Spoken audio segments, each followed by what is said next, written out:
അനുഗ്രഹിക്കപ്പെട്ട നല്ല സമയത്തിനായി ഞാൻ ദൈവത്തെ സ്തുതിക്കുന്നു, സ്തോത്രം ചെയ്യുന്നു. ദൈവവചനം ശ്രവിച്ചു കൊണ്ടിരിക്കുന്ന എല്ലാ ദൈവമക്കൾക്കും വീണ്ടും വരാമെന്ന് അരുളി ചെയ്തവനായ കർത്താവായ യേശു ക്രിസ്തുവിൻ്റെ ധന്യനാമത്തിൽ ഞാൻ എൻ്റെ സ്നേഹവന്ദനം അറിയിക്കുന്നു. ഇന്നത്തെ അല്പസമയത്തെ ചിന്തയ്ക്കായി 30-ാം സങ്കീർത്തനം 11-ാം വാക്യം നമുക്ക് വായിക്കാം. നീ എൻ്റെ വിലാപത്തെ നൃത്തമാക്കി തീർത്തു, എൻ്റെ രട്ട് നീ അഴിച്ച് എൻ്റെ സന്തോഷം ഉടുപ്പിച്ചിരിക്കുന്നു. അനുഗ്രഹിക്കപ്പെട്ട ഒരു വേദവാക്യമാണ് നാം കേട്ടത്. നമ്മുടെ ജീവിതത്തിൽ വരുന്ന ഏത് പ്രതിസന്ധികളും നാം ബൈബിളിലെ ദൈവകൽപ്പനകൾ അനുസരിച്ച് ജീവിക്കുന്നവരാണെങ്കിൽ ദൈവം അതെല്ലാം നന്മയ്ക്കായി കൂടി വ്യാപരിപ്പിക്കും എന്ന് റോമർക്ക് എഴുതിയ ലേഖനം 8-ാം അധ്യായം 28-ാം വാക്യത്തിൽ അപ്പോസ്തലനായ പൗലോസ് രേഖപ്പെടുത്തിയിട്ടുണ്ട്. അതുകൊണ്ടാണ് 119-ാം സങ്കീർത്തനം 71-ാം വാക്യത്തിൽ നിന്റെ ചട്ടങ്ങൾ പഠിപ്പാൻ തക്കവണ്ണം ഞാൻ കഷ്ടത്തിലായത് എനിക്ക് ഗുണമായി എന്ന് ദൈവമകനായ ദാവീദ് രേഖപ്പെടുത്തിയത്. ദാവീദിൻ്റെ ജീവിതത്തിൽ കഷ്ടത വന്നതുകൊണ്ട് ദൈവത്തിൻ്റെ ന്യായപ്രമാണം വായിക്കുവാനും അതിലെ കൽപ്പനകൾ അനുസരിക്കുവാനും തക്കവണ്ണം ഈ ലോക സുഖങ്ങളുടെ പിന്നാലെയുള്ള ഓട്ടം അവൻ അവസാനിപ്പിച്ചു. ദാവീദ് ദൈവത്തിന് പ്രിയപ്പെട്ടവനായിരുന്നെങ്കിലും തൻ്റെ പട്ടാള മേധാവികളിൽ ഒരാളായിരുന്ന ഊരിയാവിനെ കൊന്ന് അവൻ്റെ ഭാര്യയെ എടുത്തപ്പോൾ ദൈവം മുഖപക്ഷം കാണിക്കാത്തവനും നീതിമാനുമാകയാൽ ദാവീദിനെയും കഠിനമായി ശിക്ഷിച്ചു. അതുകൊണ്ട് തന്നെ ദൈവത്തിൻ്റെ കഠിനമായ ശിക്ഷയിൽ നിന്നുളവായ ഭയാനകമായ വേദനകൾ മൂലം കരഞ്ഞുകൊണ്ട് ദാവീദ് പല സങ്കീർത്തനങ്ങൾ എഴുതേണ്ടി വന്നു. തന്നെയുമല്ല, എന്നെ സൗഖ്യമാക്കണമേ എന്ന് ദൈവത്തോട് പ്രാർത്ഥിക്കേണ്ടിയും വന്നു. ദൈവം അവനോട് കരുണ കാണിച്ചവനെ സൗഖ്യമാക്കി. നാം ദൈവകൽപ്പനകൾ അനുസരിക്കുന്ന ഒരു വ്യക്തിയാണെങ്കിൽ നാം പാപം ചെയ്യുമ്പോൾ ദൈവം നമ്മെ ന്യായത്തോടെ ശിക്ഷിക്കും എന്നതും ദൈവത്തിൻ്റെ വാഗ്ദാനമാണെന്ന് നാം മനസ്സിലാക്കണം. നിത്യനരകത്തിൽ നാം വീഴാതിരിക്കുന്നതിന് വേണ്ടിയുള്ള ശിക്ഷയാണ് അത് എന്ന് ആ സമയം നാം ഓർക്കണം. ദൈവം നമ്മെ ശിക്ഷിക്കുക മൂലം നാം കൂടുതൽ പാപത്തിലേക്ക് പോകുവാൻ ധൈര്യപ്പെടുകയില്ല. നിത്യനരകത്തിൽ നാം നിത്യമായി യാതന അനുഭവിക്കേണ്ടി വരാതിരിക്കുവാനാണ് കർത്താവായ യേശു ക്രിസ്തു കാൽവരി ക്രൂശിൽ നമ്മുടെ പാപവും ശാപവും സ്വന്തം ശിരസിൽ വഹിച്ചുകൊണ്ട് യാഗമായി തീർന്നത്. നിത്യമരണം എന്നാണ് 2-ാം മരണത്തിന് ബൈബിൾ കൊടുത്തിരിക്കുന്ന പേര്. നിത്യമരണം എന്നത് നമ്മുടെ ആത്മാവ് ഇല്ലാതാകുന്ന അവസ്ഥയല്ല. നമ്മുടെ ആത്മാവ് അഥവാ നമ്മുടെ ദേഹി കെടാത്ത തീയും ചാകാത്ത പുഴുവും ഉള്ള നരകത്തിൽ വീഴുന്ന അവസ്ഥയാണത്. ഈ യാഥാർത്ഥ്യങ്ങളെല്ലാം മരണത്തെ ജയിച്ചവനായ കർത്താവായ യേശു ക്രിസ്തു നമ്മെ 4 സുവിശേഷങ്ങളിൽ കൂടി പഠിപ്പിച്ചിട്ടുണ്ട് എന്ന് നാം ഓർക്കണം. യേശുവിൻ്റെ വചനങ്ങൾ ഒരിക്കലും മാറിപ്പോവുകയില്ല എന്ന് ചരിത്ര സംഭവങ്ങൾ നമ്മെ പഠിപ്പിക്കുന്നു. 48 സംവത്സരങ്ങൾ കൊണ്ട് ഹെരോദ രാജാവ് യഹൂദന്മാർക്ക് പണിതു കൊടുത്ത യെരുശലേം ദേവാലയം കാണിച്ചുകൊണ്ട് ഭീമാകാരമായ കല്ലുകൊണ്ട് പണി കഴിപ്പിച്ച മനോഹരമായ ദേവാലയത്തിൻ്റെ പണിയെക്കുറിച്ച് യേശുവിൻ്റെ മുൻപിൽ വെച്ച് അഭിമാനം കൊണ്ട ശിഷ്യന്മാർ പ്രപഞ്ചത്തെ മുഴുവൻ ഒരു വാക്കുകൊണ്ട് സൃഷ്ടിച്ച അവനോട് പറയുകയാണ്, ഈ ആലയത്തിൻ്റെ പണി എത്ര കേമമായിരിക്കുന്നു എന്ന് നീ കാണുന്നുവോ എന്ന്. അതിനുത്തരമായി അവരോട് യേശു പറയുകയാണ്, ഇത് കല്ലിന്മേൽ ശേഷിക്കാത്ത കാലം വരും. യേശു പറഞ്ഞതുപോലെ തന്നെ AD 70 വെസ്പേഷ്യൻ കൈസറുടെ കാലത്ത് അവൻ്റെ മകനും അന്നത്തെ റോമൻ സൈന്യത്തിൻ്റെ അധിപനും പിന്നത്തേതിൽ തൻ്റെ പിതാവിന് പകരം റോമൻ കൈസറായി തീർന്നവനുമായ ടൈറ്റസ് യെരുശലേം ഉഴുത് മറിക്കുകയും സകല യഹൂദന്മാരെയും കൊല്ലുകയും യെരുശലേമിൽ നിന്ന് ഓടിച്ചു കളയുകയും യെരുശലേം ദേവാലയം ഇടിച്ച് നിരത്തിയ ആലയത്തിൻ്റെ അടിസ്ഥാന കല്ലുപോലും ഇളക്കി മറിക്കുകയും ചെയ്തു. ഞാനിത് പ്രസ്താവിച്ചത് യേശു പറഞ്ഞിട്ടുള്ള കാര്യങ്ങൾ പലതും നടന്നു കഴിഞ്ഞു എന്ന് നാം ഓർക്കുവാനും ഇനി നിറവേറുവാനുള്ള അനവധി കാര്യങ്ങൾ നിറവേറുക തന്നെ ചെയ്യുമെന്ന് നാം വിശ്വസിക്കുന്നതിനും വേണ്ടിയാണ്.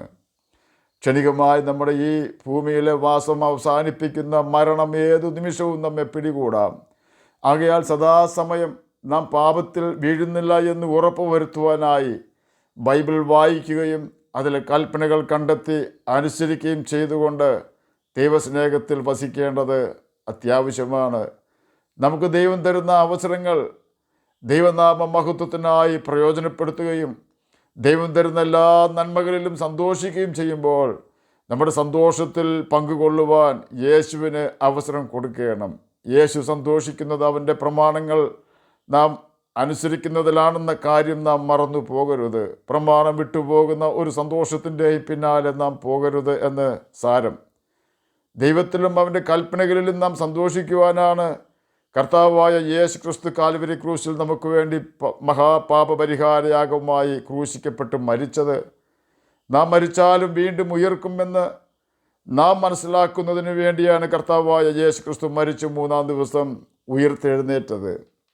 നമ്മുടെ യേശുവിലുള്ള വിശ്വാസം വർദ്ധിപ്പിക്കുന്നതിനും ആ വിശ്വാസത്തെ അരക്കിട്ട് ഉറപ്പിക്കേണ്ടതിനും വേണ്ടിയാണ് വെളിപ്പാട് പുസ്തകം 1-ാം അധ്യായം 18-ാം വാക്യത്തിൽ ഞാൻ മരിച്ചവനായിരുന്നു, എന്നാൽ ഇതാ എന്നേക്കും ജീവിച്ചിരിക്കുന്നു എന്ന് കർത്താവായ യേശു ക്രിസ്തു അരുളി ചെയ്തത്.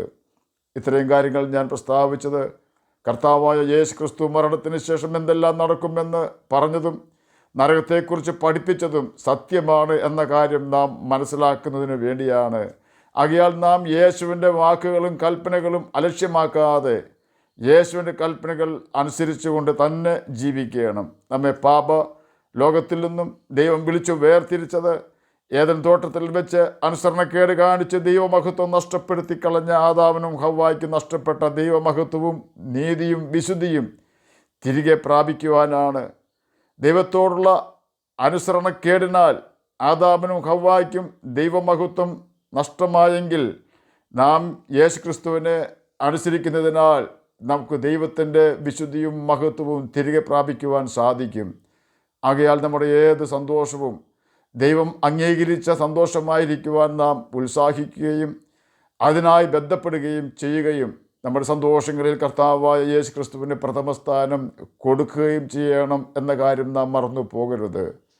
അല്ല എങ്കിൽ നമ്മുടെ സന്തോഷം ലോക സന്തോഷമായി തീരുകയും ആ സന്തോഷത്തിൽ സാത്താൻ പ്രവേശിക്കുകയും ചെയ്യും എന്ന കാര്യം നാം ഓർക്കണം. ലോകസന്തോഷം അഥവാ ലോകസ്നേഹം ദൈവത്തോട് ശത്രുത്വമാണെന്ന് യാക്കോബിൻ്റെ ലേഖനം 4-ാം അധ്യായം 4-ാം വാക്യത്തിൽ കൂടി ദൈവാത്മാവ് നമ്മെ ഓർപ്പിക്കുന്നു. ബത്ശേബയോടൊപ്പമുള്ള ദാവീദിൻ്റെ സന്തോഷത്തിൽ ദൈവത്തിന് പങ്കാളിയാകുവാൻ കഴിയുമായിരുന്നില്ല. കാരണം അന്യൻ്റെ ഭാര്യയായിരുന്നു അന്ന് ബത്ശേബ. അന്യൻ്റെ ഭാര്യയെ മോഹിക്കരുത് എന്ന് ദൈവം മോശയ്ക്ക് കൊടുത്ത ന്യായപ്രമാണത്തിൽ രേഖപ്പെടുത്തിയിട്ടുമുണ്ട്. തന്നെയുമല്ല, ബത്ശേബയുടെ ഭർത്താവും ദാവീദിൻ്റെ പട്ടാള ഓഫീസറും ആയിരുന്ന ഊരിയാവിനെ കൊന്നിട്ടായിരുന്നു ദാവീദ് ബത്ശേബയെ ഭാര്യയായി എടുത്തത്. അപ്രകാരമാണ് ദാവീദ് അവളിൽ സന്തോഷിച്ചത്. ദൈവം വെറുക്കുന്ന പാപം ചെയ്തുകൊണ്ടാണ് ദാവീദ് സന്തോഷിച്ചത്. ആ സന്തോഷത്തിൽ സന്തോഷിക്കുവാൻ നമ്മുടെ പിതാവായ ദൈവത്തിന് സാധിക്കുകയില്ല. നമ്മുടെ കുഞ്ഞുങ്ങൾ അനാശാസ്യ പ്രവർത്തനങ്ങളിൽ കൂടി വ്യഭിചാരം ചെയ്ത് സന്തോഷിക്കുമ്പോൾ നമുക്ക് ആ സന്തോഷം അനുവദിച്ചു കൊടുക്കുവാൻ കഴിയാത്തതുപോലെ തന്നെ ദൈവത്തിനും അത് അനുവദിക്കുവാൻ കഴിയുകയില്ല. എന്നാൽ നമ്മുടെ കുഞ്ഞുങ്ങൾ നിയമപരമായി വിവാഹം കഴിഞ്ഞ് അവരുടെ പങ്കാളികളുമായി സന്തോഷിക്കുമ്പോൾ നമുക്കും വളരെ സന്തോഷമായിരിക്കുന്നത് പോലെ കുടുംബജീവിതത്തിനകത്തുള്ള നമ്മുടെ സന്തോഷം ദൈവം അംഗീകരിക്കുകയും നമ്മോടൊപ്പം ദൈവം സന്തോഷിക്കുകയും ചെയ്യുന്നു. അറിവില്ലാത്ത ഏതെങ്കിലും വ്യക്തികൾ എന്നെ കേൾക്കുന്നുണ്ടെങ്കിൽ അവരുടെ അറിവിന് വേണ്ടിയാണ് ഞാൻ ഈ കാര്യം ഇത്രയും വിശദീകരിച്ചത്. ഓർക്കുക, ദൈവം വെറുക്കുന്ന ഏത് സന്തോഷവും നമ്മെ നിത്യനരകത്തിൽ എത്തിക്കും. ദാവീദിൻ്റെ പാപങ്ങൾ മൂലം ദൈവം അവനെ ശിക്ഷിച്ചപ്പോൾ അവൻ രട്ട് ഉടുത്ത് നിലവിളിച്ചു. തൻ്റെ മകന് മാനസാന്തരം വന്നു എന്ന് ദൈവം അവൻ്റെ പ്രവൃത്തികളിൽ കൂടി മനസ്സിലാക്കിയപ്പോൾ ദൈവം അവൻ്റെ രട്ട് നീക്കിക്കളഞ്ഞ് സന്തോഷം ഉടിപ്പിച്ചു. ദൈവം നമ്മെ ശിക്ഷിക്കുന്നുണ്ടെങ്കിൽ അതിന് പിന്നിൽ അവനൊരു ഉദ്ദേശമുണ്ട് എന്ന യാഥാർത്ഥ്യം നാം മനസ്സിലാക്കണം. ആകയാൽ നമ്മുടെ എല്ലാ സന്തോഷത്തിലും കർത്താവായ യേശു ക്രിസ്തു നമ്മോടൊപ്പം നമ്മുടെ കുടുംബങ്ങളോടും കൂടെ സന്തോഷിക്കുവാൻ ഇടവരട്ടെ. നമ്മുടെ ദേഹിയാത്മാവിന് സംരക്ഷണവും സന്തോഷവും തരുന്നവനും നമ്മുടെ പ്രാർത്ഥനകൾക്ക് മറുപടി തരുന്നവനുമാണ് കർത്താവായ യേശു ക്രിസ്തു. നാം രോഗിയായി തീരുമ്പോൾ യേശു നല്ല വൈദ്യനായി നമ്മെ സൗഖ്യമാക്കുന്നു. നാം എല്ലാവരാലും കൈവിടപ്പെടുമ്പോൾ യേശു നല്ല സ്നേഹിതനായി നമ്മോട് കൂടെയിരിക്കുന്നു. നമ്മുടെ ഹൃദയവേദന ആരും കാണാതെയും മനസ്സിലാക്കാതെയും കടന്നു പോകുമ്പോൾ യേശു നമ്മെ ആശ്വസിപ്പിക്കുകയും സഹായിക്കുകയും ചെയ്യുന്നു. യേശുവിനെ പോലെ നല്ലൊരു വൈദ്യനെയും നല്ലൊരു സ്നേഹിതനെയും നല്ല ഒരു സഹായിയെയും എൻ്റെ ജീവിതത്തിൽ മറ്റാരെയും എനിക്ക് കാണുവാൻ സാധിച്ചിട്ടില്ല. എന്നെ കേൾക്കുന്ന പ്രിയ ദൈവമകളെ, ദൈവമകനെ, യേശുവിനെ പോലെ നമ്മെ സ്നേഹിക്കുന്ന, സഹായിക്കുന്ന, കരുണ കാണിക്കുന്ന, സൗഖ്യം തരുന്ന ഒരാളെ നിങ്ങൾക്കും കണ്ടെത്തുവാൻ കഴിയുകയില്ല നിശ്ചയം. യേശുവിലാണ് നമ്മുടെ നല്ല സ്നേഹിതനും സഹായിയും വൈദ്യനും വസിക്കുന്നത്. അവനാണ് നമ്മുടെ നല്ല വീണ്ടെടുപ്പുകാരൻ. യേശുവാണ് നമ്മുടെ നല്ല മധ്യസ്ഥൻ. നമ്മുടെ ഏത് സങ്കടങ്ങളും യേശുവിനോട് ധൈര്യത്തോടെ നമുക്ക് അറിയിക്കുവാൻ സാധിക്കും. ദാവീദ് പറയുകയാണ്, കഷ്ടത്തിലാകുന്നതിന് മുമ്പേ ഞാൻ തെറ്റിപ്പോയി, ഇപ്പോഴും ഞാൻ നിൻ്റെ കൽപ്പനകൾ പ്രമാണിക്കുന്നു. 119 സങ്കീർത്തനം 67 വാക്യത്തിലാണ് ഇത് രേഖപ്പെടുത്തിയിരിക്കുന്നത്. കാണാതെ പോയ ആടുപോലെ ഞാൻ തെറ്റിപ്പോയിരിക്കുന്നു, അടിയൻ അന്വേഷിക്കണമേ എന്നാണ് 119 സങ്കീർത്തനം 176 വാക്യത്തിൽ കൂടി ദാവീദ് ദൈവത്തോട് പ്രാർത്ഥിക്കുന്നത്. നമുക്കിപ്രകാരം പ്രാർത്ഥിക്കുവാൻ കഴിയണം. നിശ്ചയമായും കർത്താവ് നമ്മെ അന്വേഷിക്കുന്ന നല്ല ഇടയനാണ്. നാം നമ്മുടെ നല്ല ഇടയനായ കർത്താവായ യേശു ക്രിസ്തുവിൻ്റെ വാക്ക് കേട്ട് അനുസരിക്കണം. നാം അപ്രകാരം അനുസരിച്ചാൽ ദാവീദിനെ പോലെ നമുക്കും പറയുവാൻ കഴിയും, അവൻ എൻ്റെ വിലാപത്തെ നൃത്തമാക്കി തീർത്തു, എൻ്റെ കഷ്ടത മാറ്റി എന്നെ സന്തോഷം ഉടിപ്പിച്ചുവെന്ന്. ആകയാൽ നമുക്ക് നമ്മുടെ കർത്താവിൻ്റെ കൽപ്പനകൾ അനുസരിച്ച് ജീവിച്ച് നിത്യജീവനെ പ്രാപിക്കാം. അതിന് കർത്താവ് നമ്മെ സഹായിക്കട്ടെ എന്ന് പ്രാർത്ഥിച്ചുകൊണ്ട് ഞാൻ എൻ്റെ വാക്കുകളൊന്ന് വിരമിക്കുന്നു. നമുക്ക് പ്രാർത്ഥിക്കാം. ഞങ്ങളെ സ്നേഹിക്കുന്ന സ്വർഗീയ പിതാവേ, നല്ല വചനത്തിനായി അങ്ങയെ സ്തുതിക്കുന്നു, സ്തോത്രം ചെയ്യുന്നു. എന്നെ കേൾക്കുന്ന ഏതെങ്കിലും പ്രിയപ്പെട്ടവർ നിരാശരായിരിക്കുന്നെങ്കിൽ അങ്ങ് അവർക്ക് പ്രത്യാശ വർദ്ധിപ്പിച്ചു കൊടുക്കണമേ, നിരാശ മാറ്റി കൊടുക്കണമേ. രോഗത്താൽ ഭാരപ്പെടുന്നവർക്ക് രോഗസൗഖ്യം കൊടുക്കണമേ, സമാധാനമില്ലാത്തവർക്ക് സമാധാനം കൊടുക്കണമേ. പഠിക്കുന്ന കുഞ്ഞുങ്ങൾക്ക് പഠിക്കുവാനുള്ള ബുദ്ധിയും ജ്ഞാനവും ഓർമ്മശക്തിയും കൊടുക്കണമേ. പ്രാർത്ഥന കേട്ടതിനായി സ്തോത്രം, യേശുവിൻ്റെ നാമത്തിൽ തന്നെ ആമേൻ. കർത്താവ് എല്ലാവരെയും അനുഗ്രഹിക്കട്ടെ. സ്തോത്രം.